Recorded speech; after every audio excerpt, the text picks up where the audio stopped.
Meus amados irmãos, estamos felizes em estar na casa do Senhor nesta manhã, dando continuidade à série de estudos na Epístola aos Efésios, que vimos já há algum tempo desenvolvendo. Eu quero, antes de começar esta mensagem, lembrar aos irmãos a série de estudos que estamos desenvolvendo às quartas-feiras sobre marcas do genuíno discípulo cristão. E a marca de que vamos cuidar na quarta-feira que vem é servir bem. Nós somos chamados a trabalhar, Deus trabalha até agora, Jesus também trabalha até agora, e nós somos chamados a trabalhar. Mas vamos, além disso, tratar do servir. É marca do verdadeiro discípulo de Jesus, servir e servir bem. Também continua a série de Você Pergunta e a Bíblia Responde. Terei 3 ou 4 respostas para a próxima quarta-feira.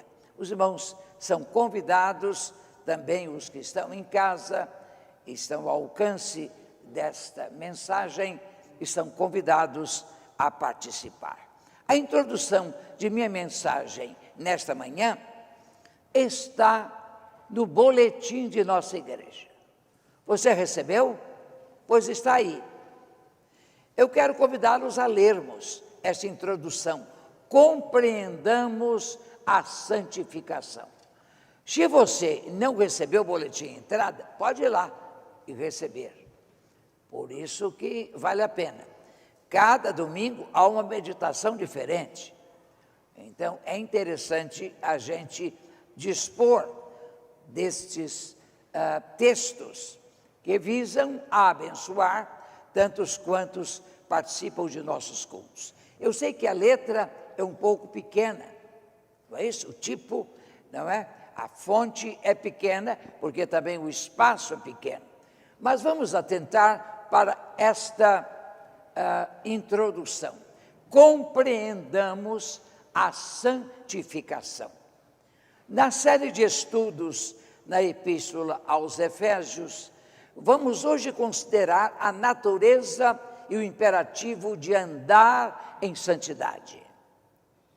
Precisamos compreender que somos do Senhor e devemos afastar-nos de tudo que impede uma vida de santidade, pureza e integridade. Há uma santificação posicional. Vejam só, a Bíblia fala de templo santo, de vestes santas. São coisas separadas para Deus, para o serviço de Deus. E, finalmente, a santificação moral ou dinâmica. Esta de que participamos. Deus opera, mas nós, desejando essa santificação, essa vida santa, pela atuação do Espírito Santo livremente em nós. A santificação moral e dinâmica, da qual o exemplo perfeito é Jesus Cristo. É a santificação que resulta de nossa vontade de viver no querer divino, dando lugar à operação do Espírito Santo e santificador em nossas vidas.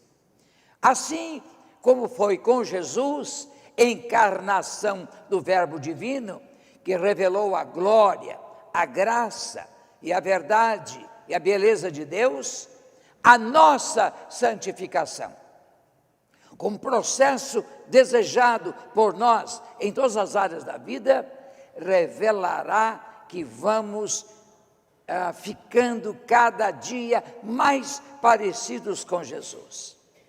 O progresso de nossa santificação se mede por isso, ficamos mais parecidos com Ele, pois estamos em Cristo.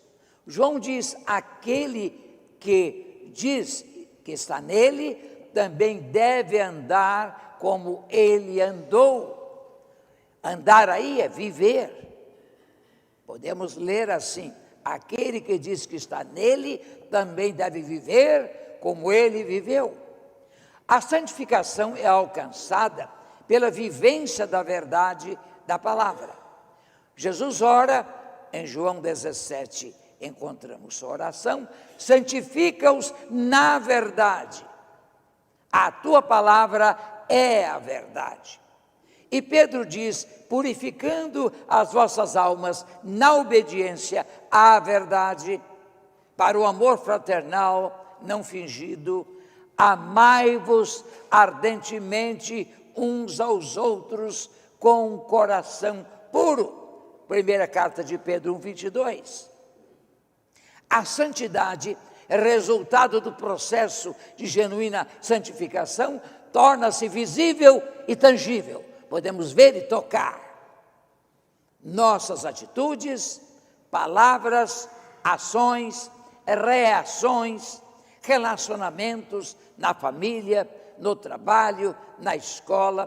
Como o apóstolo Pedro diz: sede santos em toda a vossa maneira de viver. Primeira carta de Pedro 1:15. Como assinala John Ryle, a pessoa santa desenvolve o hábito de ter a mente em sintonia com Deus, evitará cada pecado conhecido e procurará guardar cada mandamento revelado. Procurará agir como o Senhor Jesus Cristo. Buscará a mansidão, está na continuação do verso. Longanimidade, bondade, paciência, gentileza e controle de sua língua. Buscará temperança e abnegação, isto é, negação a si mesmo, de si mesmo. A caridade e a fraternidade, a misericórdia e a bondade no trato com os outros. Buscará a pureza de coração, o temor de Deus, a humildade e a fidelidade em todos os seus deveres e relacionamentos. E procurará encher sua mente com as coisas espirituais. Dito isto, é assim, vamos ao texto de Efésios 4:17. Efésios 4:17 a 5:17. Nós vamos ler esta passagem bíblica alternadamente, leiam bem forte, para que os microfones captem e o ouvinte de casa possa ouvir, tanto quanto ler. Efésios 4:17 até 5:17. É um texto longo, sabe por quê? Porque eu sei que muita gente aqui não leu nada da Bíblia esta semana. Muita gente em casa não leu absolutamente nada. Então, para suprir essa carência, eu vou ler, vamos ler um pouco mais, não é isso? Se vocês quiserem que o pastor leia menos, leiam mais em casa e me contem. Pastor, nesta semana eu li 5 capítulos da Bíblia, eu leio um versículo só. Agora, enquanto vocês fazem tanta dieta da leitura bíblica, eu tenho que oferecer mais conteúdo bíblico para vocês. Fiquemos em pé. Efésios 4:17.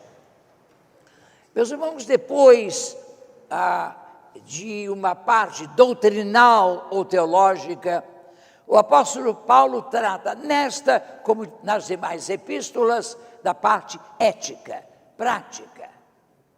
Como a fé é posta em ação. Vejam então, portanto, digo e dou testemunho do Senhor, que não andeis mais como andam os gentios em pensamentos fúteis.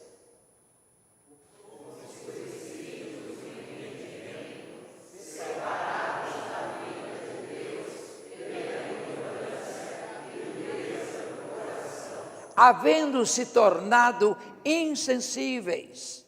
É o que está acontecendo hoje, há uma anestesia moral. havendo se tornado insensíveis, entregaram-se à devassidão para cometer com avidez todo tipo de impureza.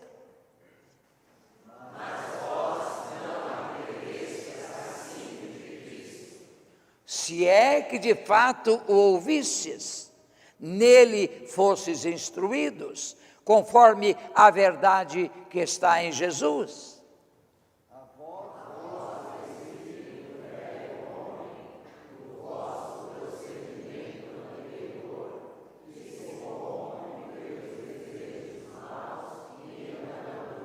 Paulo usa a imagem de desvestir-se daquela natureza pecaminosa, concupiscente, que busca o pecado, que pratica o pecado toda hora, para nos vestirmos do novo homem, da nova natureza, da beleza e do poder de Cristo em nossa vida, e a vos renovar no espírito da vossa mente.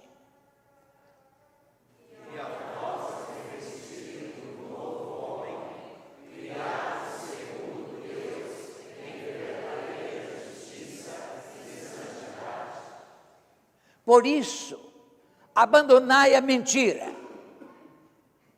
Mentira, tolerância zero. Abandonai a mentira e cada um fale a verdade com seu próximo, pois somos membros uns dos outros, somos corpo de Cristo, nós nos pertencemos.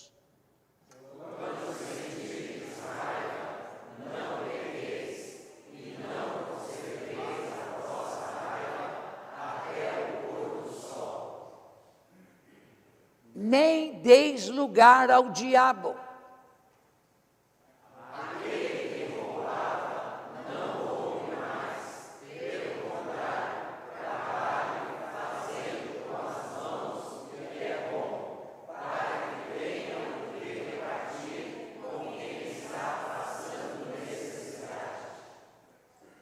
Não saia da vossa boca nenhuma palavra que cause destruição.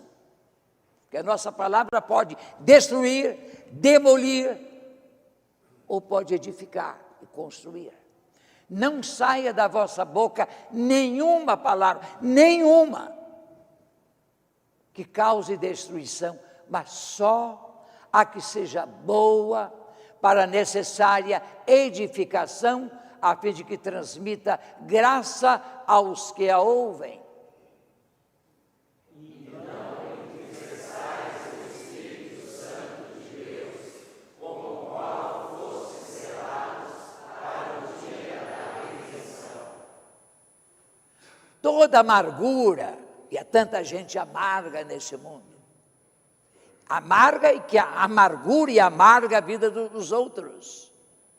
Toda amargura, cólera, gritaria e blasfêmia sejam eliminadas do meio de vós, bem como toda maldade.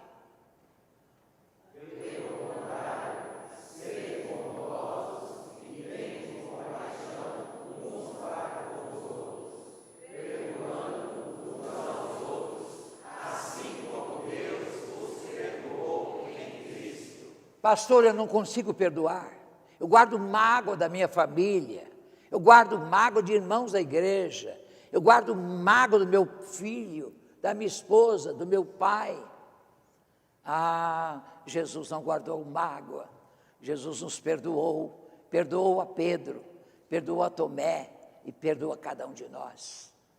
Portanto, sede imitadores de Deus, como filhos amados, parecidinhos com Deus. O mundo está assim, eu tenho dito isto, cheio de gente que se parece com o diabo, odeia como o diabo, mente como o diabo, fere como o diabo, destrói como o diabo, como houve essa faxina nesta semana, essa mortandade, como a maldade está no coração humano.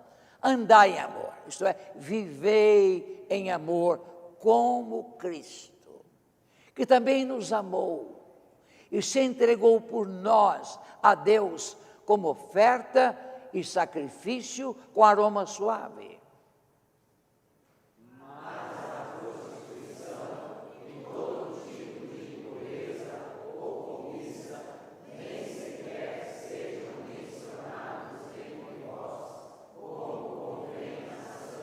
nem mencionado.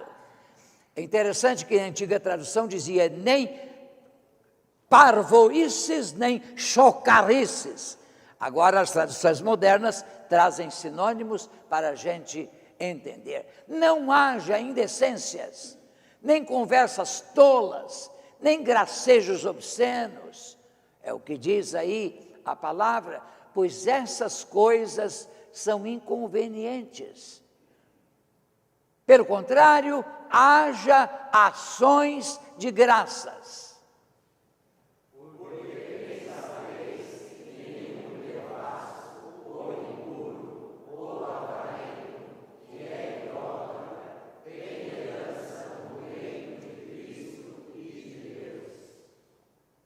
Ninguém vos engane com palavras sem sentido, pois é por causa dessas coisas que a ira de Deus vem sobre os desobedientes.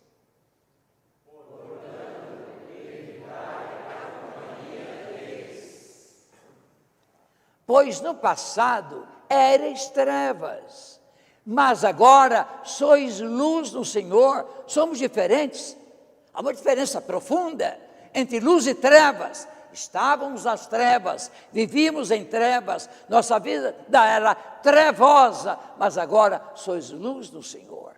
Assim andai como filhos da luz.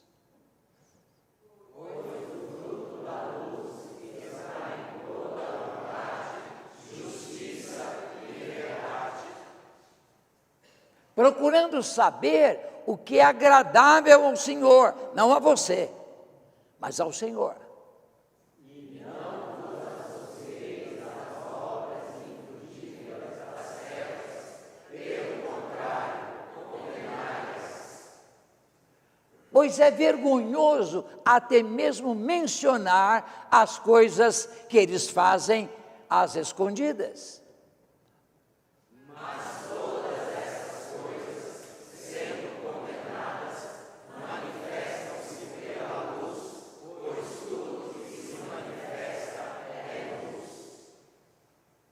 Por isso, se diz, desperta, tu que dormes, levanta-te dentre os mortos e Cristo te iluminará.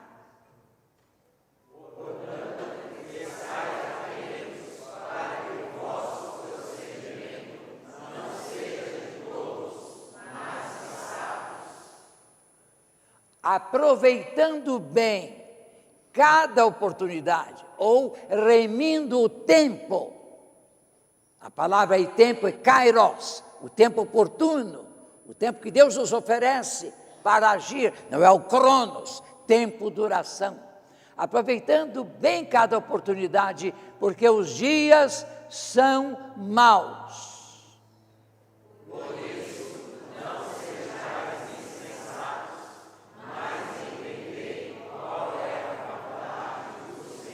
Ó Senhor, que nós entendamos a Tua vontade, que é uma vida de integridade, de santidade, de pureza. E assim, ó Deus, impactaremos o mundo. E o mundo perguntará por que assim vivemos, por que assim cremos, por que assim agimos. Ó Deus, faze-nos entender a Tua vontade boa, perfeita e agradável. Porque oramos no nome bendito de Jesus. Amém. Querem sentar-se? Meus irmãos, nos 10 minutos que nos restam, eu quero introduzir o tema Andemos em santidade e pureza, para continuar e concluir à noite. Este imperativo é muito importante para a nossa vida.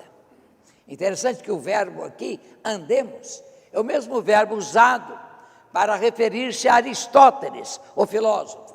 Aristóteles ensinava caminhando, peripatel é caminhar. Por isso ele é chamado peripatético.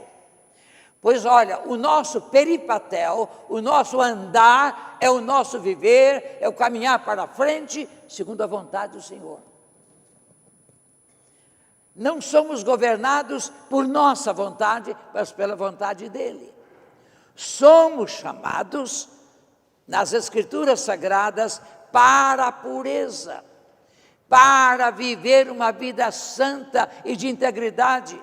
Isso é possível, pastor? É. Prove, Jesus. Jesus viveu no meio dos pecadores. Jesus ia almoçar, jantar, ia à festa na casa dos publicanos e pecadores.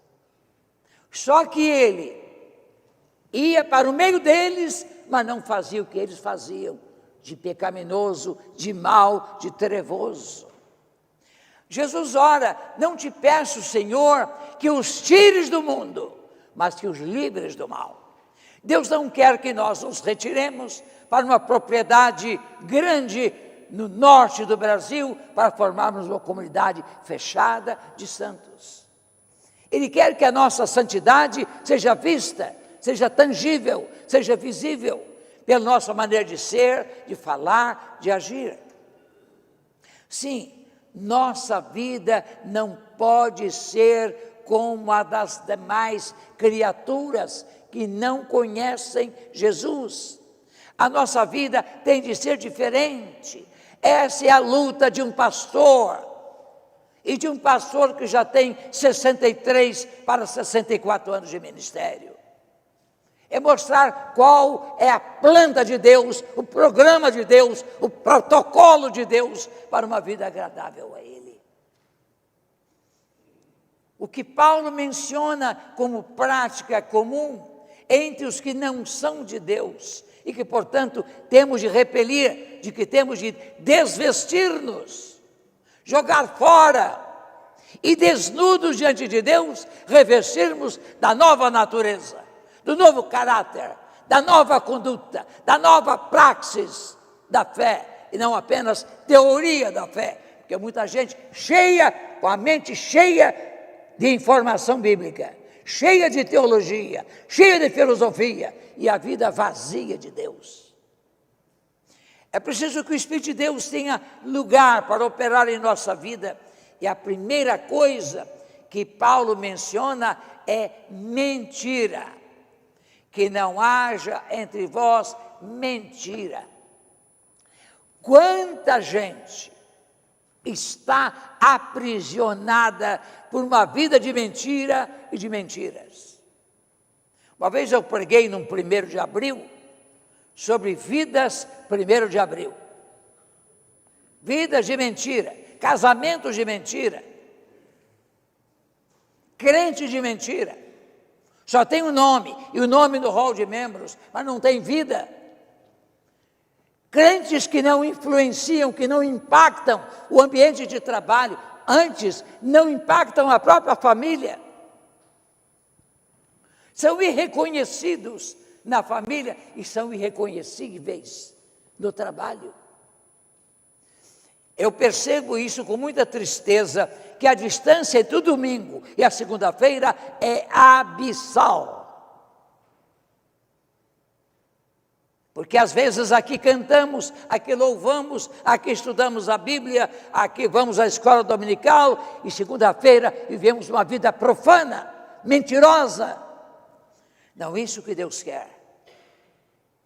Há crente que se nega ou esconde-se, ou então torce a verdade, contemporiza, concorda. O corpo pertence à mulher, e a mulher pode fazer dele o que quiser, pode gerar filho ou não, pode dar fim ao feto, ao ser que se forma no seu ventre. Não é isso que a Bíblia ensina. A Bíblia ensina que o nosso corpo pertence a Deus. Então não caiam nessa mentira da sociedade moderna, da ética, da subética, que nega os valores espirituais. Temos de repelir a mentira. Você até que respeita o mentiroso, mas não vai aceitar a mentira dele. Nós temos de firmar-nos na verdade, porque somos santificados pela verdade. e somos comprometidos com a verdade. Portanto, nós temos de repelir a mentira em nossa vida. Há certas mentiras que nós cometemos todos os dias, depois do telefone celular. A sua esposa liga e você diz, já estou indo para casa, só que não está, ainda não saiu do trabalho, ainda vai levar uma meia hora, estou indo, está indo coisa nenhuma.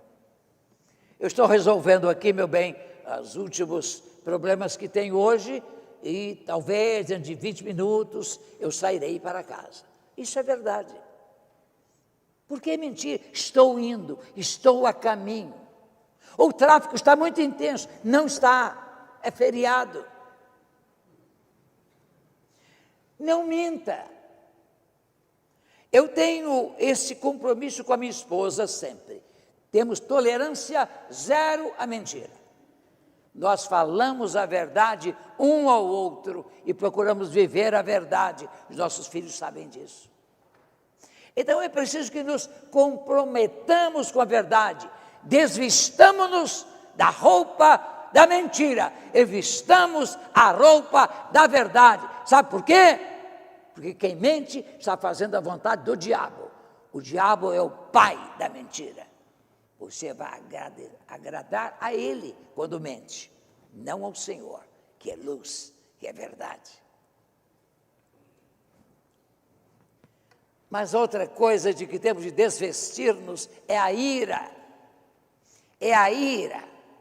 Há tanta gente explosiva que se deixa dominar pela ira, pelo rancor. A ira realmente pode constituir um perigo para nós.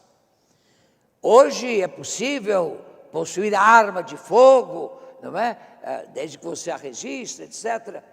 Mas é um perigo você ter uma arma de fogo no carro. Porque se alguém o ultrapassar, o cortar, lhe der uma fechada, você pode sentir um acesso de ira, pegar uma arma e dar um tiro no indivíduo. Já pensaram uma notícia? Digamos que o irmão Reinaldo me ligasse para o pastor, o Prado, lembra-se do Prado?